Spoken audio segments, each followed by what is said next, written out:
milk in the dairy, 9 days old. Sing some kitty, kitty, cry-me-o. Frogs and mosquitoes getting mighty bold. Sing some kitty, kitty, cry-me-o. The black and white minstrel show was legendary television. With its huge audience of around 14 million viewers, it ruled the weekend schedule for 21 years, from 1957 to 1978. Hey, do-da day. Over the 26 years, we've put over 3.5 hundredweight of black makeup on our face. May try to hide it, she cannot deny. It always struck me as this really is panto for grown-ups. Here they come, those beautiful girls. It was a phenomenon. It was arguably the greatest variety show of its age. But Britain was becoming a different kind of society. And while to its devoted viewers the black and white minstrel show was 45 minutes of harmless, glamorous escapism, to others it had less palatable connotations. Well, the Camptown ladies gonna sing their song. Hey, do-da day. It is both racist and it is also very patronizing. You're going yes. well over the No, top. no, no. And nobody ever connects the minstrels with that. Yes, you are. In one of the most extraordinary turnarounds in broadcasting history, the once top-rated show was effectively banned from the small screen. I thought that it had come to the end of its natural life on television. I also felt that there was this racist implication in it. I think a lot of people wondered why it would offend, when years before that the whole of the West Indian cricket team would go into the Victoria Palace and watch the show. This is the strange story of the rise and fall and disappearance of the black and white minstrel show. It's the black and white minstrel show.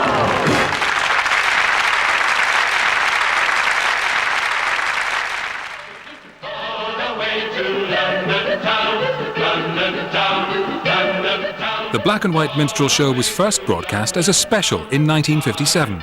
Its premise was simple: sing-along dance routines performed in the grandest manner television could muster. Accent was on the music, of course. Show songs, musical comedy, music hall. We sang spirituals, Noel Coward, Gilbert and Sullivan. The world was your oyster. Good morning, good morning. We've danced the whole night through. Good morning to you. There was such a big musical spread there that I think anyone looking in, there had to be something there for them. And 12 Pretty Girls can't go wrong.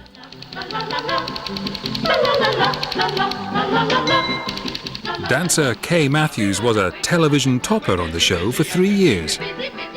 All the routines seemed to be based around blonde, brunette, maybe the blondes did this or the brunettes did that, or you had to have, alternate, which caused a problem if someone was ill, frankly, because then what are we going to do? We got 2 brunettes here and then a blonde. That doesn't work, as if it's that important. Was that important, actually? That was the funny thing about it.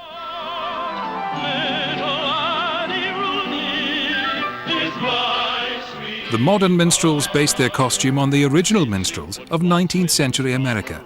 These were white men who performed the music of black slaves, blackening their faces with burnt cork to appear more authentic. As an ex-television minstrel, Les Want understands his roots. When white entertainers on vaudeville had heard about these fabulous black entertainers on the Mississippi, they stole all their music, took it back, and got it published and made a fortune out of it. And the poor black people that had written the music never made a penny. And then they decided to black up their faces, and this is how white minstrel shows blacked up was born. Minstrelsy was not invented to elevate Negroes. Minstrelsy was invented to get jobs for white guys who were imitating Negroes to the best of their possible ability. The travelling minstrel shows performed Negro songs and dances in front of white audiences, and famous proponents included white men Dan Emmett with his Christie Minstrels and Thomas Dartmouth Daddy Rice, who created Jump Jim Crow. They blacked up and sang the songs that Dan Emmett wrote. Among them, a very famous song that everybody called Dixie. I wish I was in the land of cotton. Later, black performers found that blacking up was a route to stardom, and by the 1920s, the burnt cork mask of the minstrel was just as likely to conceal black skin as white. The first black minstrel to join a white minstrel show was a man called Akajuba, who used to do this fantastic dancing with his legs and his feet, which you could probably say was the birth of break dancing. And what he used to do, they took him up to Broadway and vaudeville, and he used to do this dancing, and they used to invite the white audience up on stage to impersonate him. And the one that did the best impersonation won a great big cake, and it became known as the cakewalk. Jewish entertainers keen to enter American show business were particularly attracted to the burnt cork mask of minstrelsy.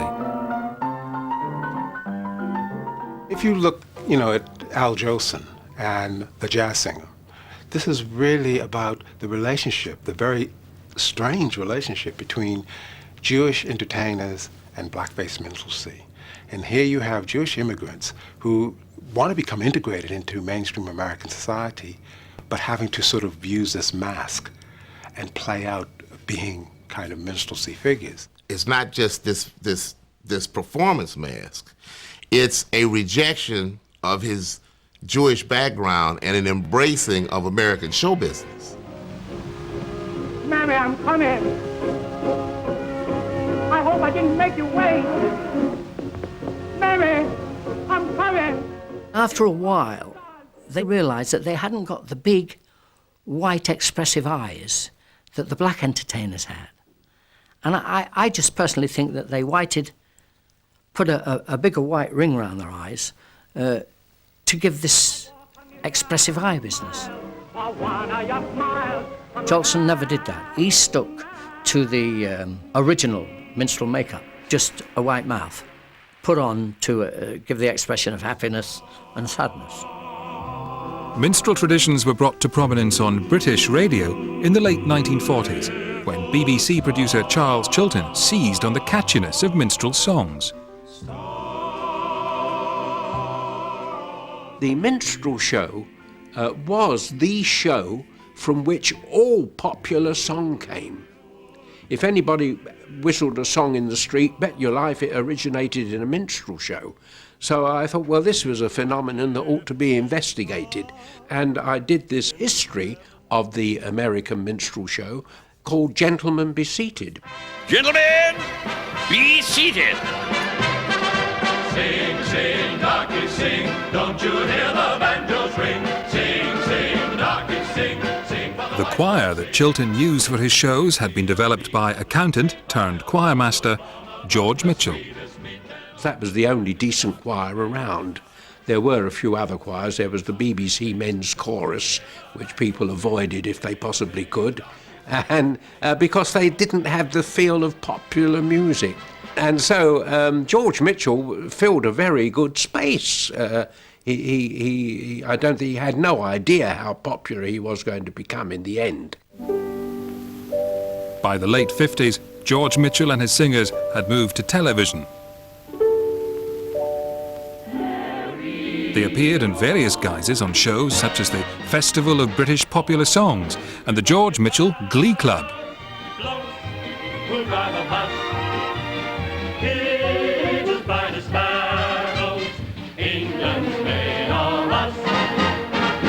The Mitchell singers reinforced the nation's safe post-war view of itself with entertainment that was trouble-free and lightweight.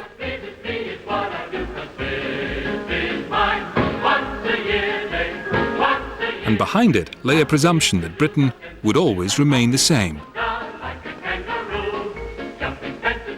In 1957, when television producer George Innes wanted to breathe new life into old-fashioned variety, he invited George Mitchell to assemble a minstrel troupe, and the result was the black and white minstrel show. The 21-year reign of the most famous back in show business was about to begin. Ladies sing this song, doo-dah, doo-dah. The Camptown racetrack 5 mile long, doo-dah, doo-dah day. In the good old summertime. Various one-off specials became more frequent in 1958. Rolling through the shady lane with your face with sunshine. Put on a great big smile. Take up your eyes with laughter. Folks will be laughing with you in a little while, so whistle a tune. The show was an instant hit with the mainly white television audience, but it was born into a changing world that some of its viewers were just becoming aware of. There was a world out there, and actually we were becoming part of it. And then that world out there became part of our world. It meant that we had to experience a change which showed us that there was a richness in human existence, which was not the black and white minstrel show richness, but a richness of human potential. And those two things didn't actually sit very closely together. They didn't sit well together. Well, let's think about the year of the introduction of the black and white minstrels. 1958 we're talking about. In 1958, you have the Notting Hill riots, where mobs of delinquents and local residents are assaulting black people in their houses. People are being beaten up on the street by white mobs. You were the thing that people ran towards to beat up, yeah? This was 1958. When the moon starts to shine down in old Kentucky, night after night my memory strays. I believe its intent was completely innocent. There was nobody who was in there thinking we'll take the mickey out of black people. It wasn't that, but it was naive. Dear old Uncle Joe, be a dirty diner and sing the latest Dixie craze. At the time, I'm not saying this in hindsight, people thought, and certainly I was a school kid, I thought, don't they think we have any feelings? Doesn't it occur to them there's a whole history behind this caricature? So bless the day that brought me here. When that was pointed out sometime a great deal later, everybody sort of said, oh, don't you have a sense of humour? Well, no, we didn't have a sense of humour about being assaulted and insulted and humiliated.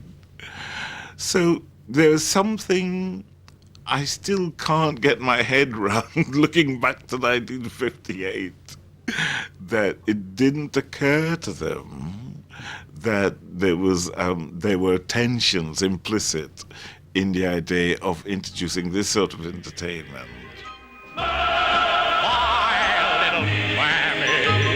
The sun shines east, the sun shines west. I know where the sun shines best. Sweet Rosie. When I came to Britain in the mid-1960s, I was really shocked to see that the black and white minstrel show was a huge success. My feeling was Britain is caught in a time warp. It wasn't just that. I mean, there were a lot of things that were a bit quaint and peculiar. We had to live through that. News of civil rights demonstrations in America were reaching Britain, but they had little impact. That was there, this was here. If a minority of the British population was feeling ill at ease with the tone of the black and white minstrel show, the wider public seemed oblivious to it. The world loved the black and white minstrel show, and it was official. Sing it. Singing in the rain. A pitter-patter. Singing in the rain. A pitter-patter. Singing in the rain. A pitter-patter. Singing in the rain. It's the Golden Rose of Montreux, and it's the... Thank you. And it's the first prize awarded at the very first international television contest ever held. Over 30 countries competed for this trophy, including America with the Perry Como show and the Fred Astaire show, and the judges thought that we were the best. As a matter of fact, after seeing the black and white minstrel show, one of the Norwegian judges was overheard to remark, "By God, it was lovely." We won the best music, the best costumes, the best dancing, the best singing, the best everything. Dorothy Mitchell was a television topper and danced for the show throughout her life. She later married George Mitchell in 1977. I know he was over the moon because he thought it wasn't possible. He thought an American company was going to win it. But I think he was quite amazed and very proud. It just goes to show that the rest of Europe also didn't see the show as racist or didn't see it as any way having some sort of dubious upbringing. You know, it was accepted and it was looked upon as classy entertainment. Bluebird singing a song, nothing but bluebird. Buoyed up by its prize, the black and white minstrel show went from strength to strength. But as things hotted up across the Atlantic, the show became a target for TV satire. On Wednesday, a 35-year-old white man making a protest walk through Alabama to Jackson, Mississippi, was found shot dead by the side of the road. Mississippi is the state you've got to choose, where we hate all the darkies and the Catholics and the Jews, where we welcome any man, if he's white and strong and belongs to the Ku Klux Klan. Take me home to Mississippi, that's a place I long to be. Miss you, Mississippi, Mississippi, land of the free. So an uppity nigger going to cast his vote. I took that uppity nigger and I cut his goddamn throat. Uppity, uppity nigger, where you go? It's doubtful if the nation at large got the joke. There was a peculiar dichotomy in having the BBC of all organisations putting out a show that apparently without, almost unthinkingly, portrayed black people as being, you know, happy, singy, dancey people. Well, there weren't happy, singy, dancey people down in the southern states of the United States of America at that time. And I think TW3 and other shows were saying, you know, what about it? Come on, look at this. Precisely because most of the audience just didn't notice that aspect.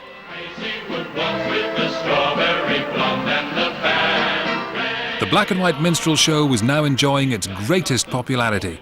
The spin-off stage shows were attracting large audiences of fans, and record sales were booming. In 1961, the show's vinyl recordings were placed at 1, 3 and 5 in the charts.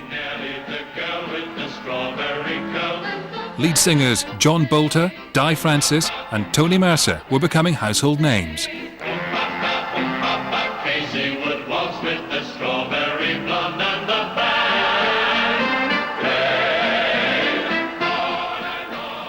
But this was also a period in which the protest movement was finding its way to Britain, with issues like feminism and racial equality entering national debate for the first time. Still, the show carried on with its formula until 1967, when the BBC received a wake-up call. 200 people signed a petition stating that the show was a hideous impersonation that amounted to racism and should be taken off the air. The campaign against racial discrimination put in a petition to the BBC in 1967 pointing out the racist overtones of the show. At the time, you must remember that such ideas were looked upon as almost the lunatic fringe. Surely this is racialism gone mad. How dare these immigrants try to get the minstrel show banned? I am a coloured immigrant and I have been watching the show ever since it started. To me, it is the happiest and the most swinging show on television. The campaign against racial discrimination would be in danger of bringing themselves into disrepute if they dabble in triviality. I think he was a little bit hurt. In fact, I don't know he was. It had never cropped up before. It would never have entered his head. And I know for sure it didn't enter anybody else's. To be honest, we were innocent about that. We were providing entertainment, and if we're going to take the racist aspect, then all I can say is an insult to the British public, who turned up in their droves to see this show, including black people, who did enjoy it. Through the sycamores, the candlelight's a gleaming. The caricature that I saw in the black and white minstrels was a caricature of me. Dark skin, big lips, grinning teeth, shiny eyes, and, you know, one of the things I really disliked about it was that you go into poses sometimes that you mean to be funny or just natural around the house, what I do with my son or my wife, or I might go like that. And then I think, Jesus, you know, that looks like the black and white minstrels. It suddenly hits you that every Saturday you saw a caricature of what your face was like. I really didn't like that. A concerned member of BBC staff wrote directly to the corporation to express dismay at the continuation of the programme. The chief assistant to Director General Hugh Carlton Green replied, "The best advice that could be given to coloured people would be, in your own best interests, for heaven's sake, shut up. You're wasting valuable ammunition on a comparatively insignificant target." The call for a ban was discussed at the highest levels of the BBC. Eventually it was decided that nothing should be done, and the black and white minstrel show would continue.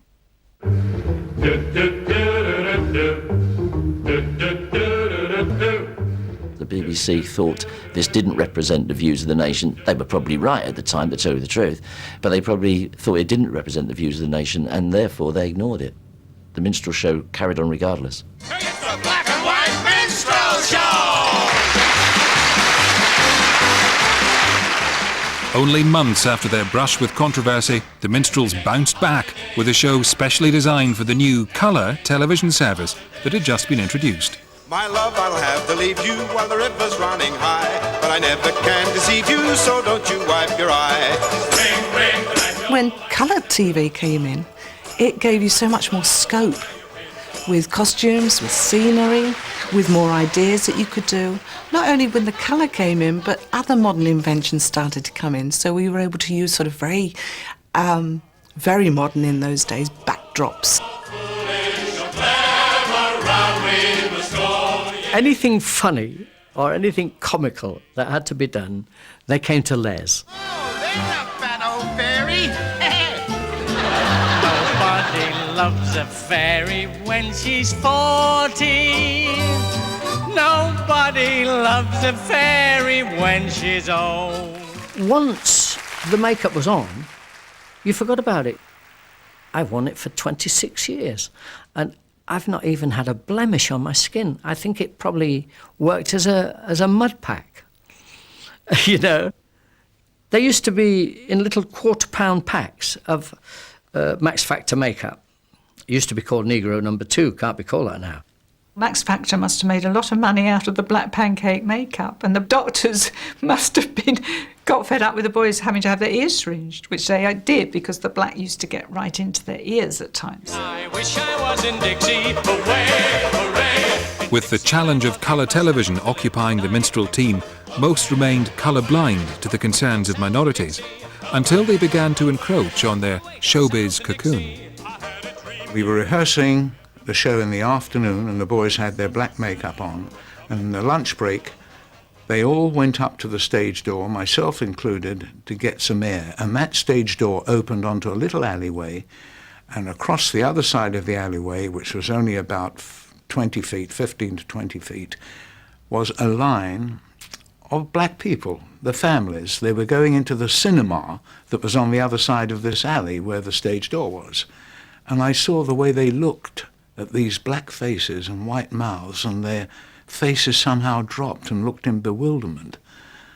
The look went right through me, and I suddenly felt, in my mind, this could have offended them.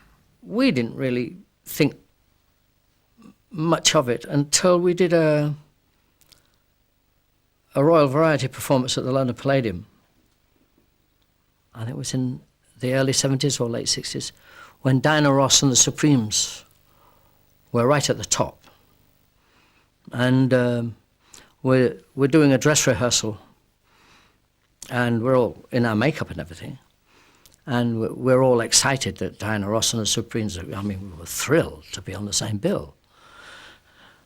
Of course, we're all stood on the side of the stage and sat in the audience, and Diana Ross and the Supremes came on to do their rehearsal, and she spotted us and refused to carry on until we'd completely cleared the auditorium and the stage. And as we left, she gave the Black Power salute, which the fact that she gave the Black Power salute upset me, and I was going to go on to talk to her. And Keith Leggett, the head boy, pulled me back and stopped me doing it. Lesser-known black artistes also wanted to take a stand. Did you have an audition? Yes, we auditioned. We weren't accepted for various reasons. They just said there were no parts for us at the moment. Did you really want a part? Yes, that's why we came here. Is this also a protest in some way? Yes. Against what? Yes, in a way. Against the blackening up of faces, and against the fact that it's black and white minstrels with no black people in it. You know, there are artists, there are colored artists in equity who need jobs too. It's going to be a black and white minstrel show. We think it should be integrated. These are modern times. It's an old traditional thing, but things change, you know, progress. You know, there's a kind of madness that overcomes people, particularly on the anti-racist front. People get into campaigning and they follow a particular logic which makes them do something utterly mad, like trying to get a part on the black and white minstrels.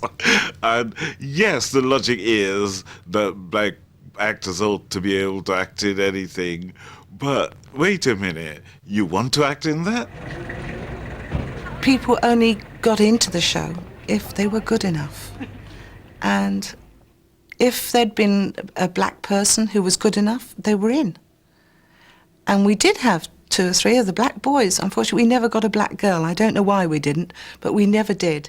But I don't think that was because of being black, because I think we would have had a black girl. He would have loved to have had 6 black girls and 6 white girls. Would have been wonderful. He would have loved that.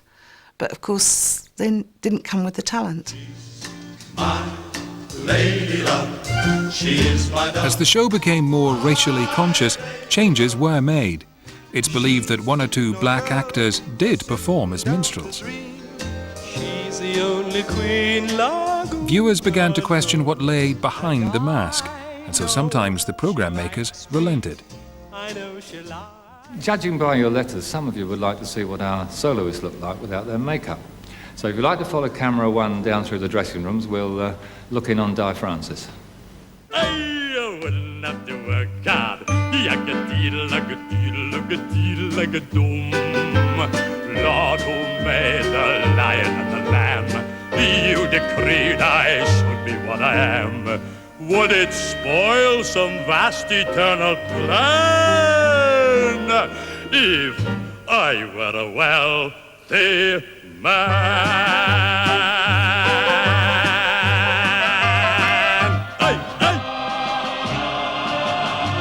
The show's biggest gesture towards scrapping the makeup was attempted in 1968.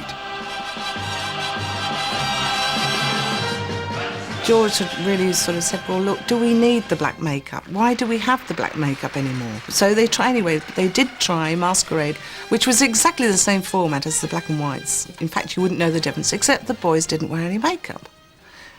And, you know, funnily enough, it didn't get the response. That's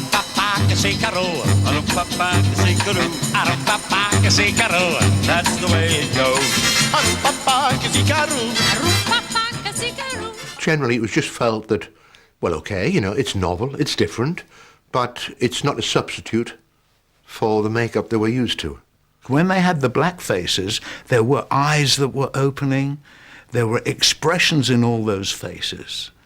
But if you put a mask on, it's like looking at something dead on your mantelpiece. You know, there's no emotion there. And as the time draws near, dreams live my It didn't have the impact. Oh, my darling, oh, my darling, oh, my darling Clementine. I think it was the mystique of the black faces, you know. But, I mean, the show was successful, but it didn't pull in the viewers that the Minstrel show pulled in. When the programme returned to black faces, the show continued in its variety vein, but now with a dash of Benny Hill.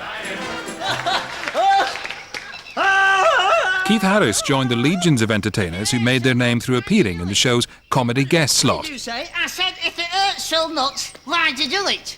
To be associated with success like that was absolutely incredible. I was inventive. They could see that, you know, everything I was doing was different each week, dressing up in different clothes, having different ideas. They liked that, and it modernised as well, their show. They don't like me. They do like you. Look, turn around and have a look, because you see, I know they like you, because you see that. See? Any laughing now? Oh, like something.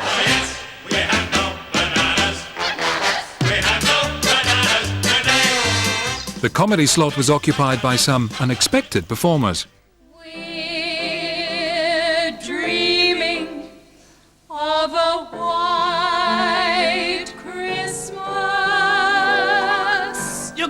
chance. Lenny Henry made his appearance on the show aged only 17. Even somebody like him, in the early part of his career, was compelled to do things which today he would never do. Here's my latest poem that I wrote while I was waiting for Joe Bugner to hit me.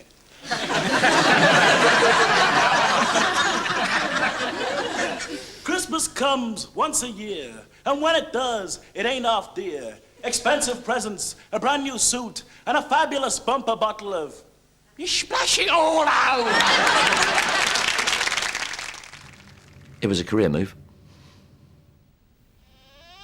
Because I was young and impressionable, I sort of had to sort of give in. I mean, a lot of the jokes that I did in the first 4 or 5 or 6 years of my career were based on that kind of Charlie Williams type line, whereby I was sort of doing jokes about the colour of my skin and things like that.